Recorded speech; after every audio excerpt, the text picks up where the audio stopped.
Unboxing day.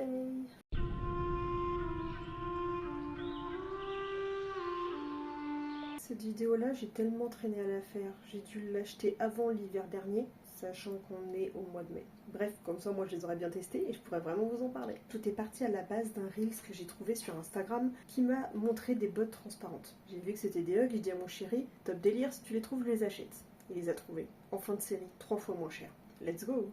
Donc oui, c'est un achat compulsif, mais pas si compulsif parce que ça fait quelques années que je voudrais m'acheter des bottes pour aller promener mes chiens, mais qui soient quali. Donc les bottes jaunes classiques ou les bottes d'équitation, machin, c'est sympa, mais ça m'emballait sans m'emballer et on sait la qualité est plus ou moins. Là, je me suis dit, Hug, UGG, d'ailleurs, comment vous prononcez ça, vous? Moi, c'est Hug. Je connais ça depuis des années, excusez-moi pour les filles qui en portaient, mais moi, j'ai toujours appelé ça les petites bottes de pétasse.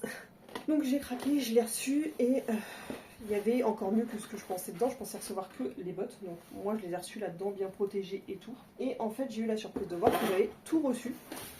Donc voilà à quoi elles ressemblent. Donc les bottes sont totalement transparentes et je pensais pas qu'elles étaient fournies avec les chaussettes. Donc j'ai déjà la paire de chaussettes qui va à l'intérieur. Et en fait la chaussette s'en va et c'est une botte transparente. Ça m'a fait délire, ça rentre bien et surtout le must, c'est que je l'ai payé 50 € la paire, je crois. Je l'ai portée je sais pas combien de fois, je crois que c'était ma botte de promenade de chien de l'hiver. J'étais plutôt habituée à porter des bottes de rando. Elles sont aussi qualitatives que des bottes de rando. Pas du tout mal aux pieds avec la sous-couche qu'il y a à l'intérieur qu'on peut retirer, laver, etc.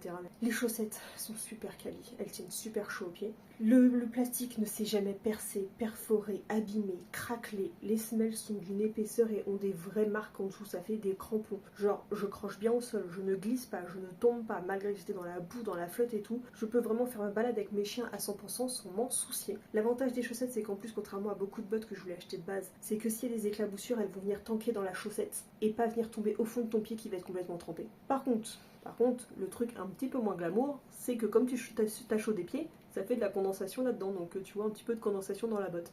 Mais en soi, la chaussette n'est pas du tout mouillée, donc il n'y a pas de souci. Pourtant, moi, je suis sujet à ça, c'est pour ça que je vous le dis.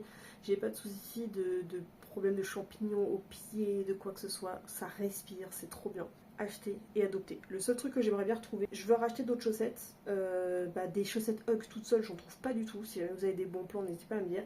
Et toutes les autres chaussettes que j'essaie d'acheter sur les sites chinois, etc., qui soient assez longues pour pouvoir se replier en haut. Le problème, c'est que c'est des chaussettes pour marcher dans la maison, qui ont des crampons en dessous. Donc le fait qu'il y ait des crampons, ça ne veut pas glisser du tout dans la botte. Je pensais pas autant les kiffer, mais c'est un achat sur un coup de tête. Mais elles sont totalement validées. J'espère en tout cas que cette petite vidéo t'aura plu. Si n'hésitez pas à liker, commenter, partager, surtout à vous abonner. Et moi, je vous dis à bientôt pour une prochaine vidéo.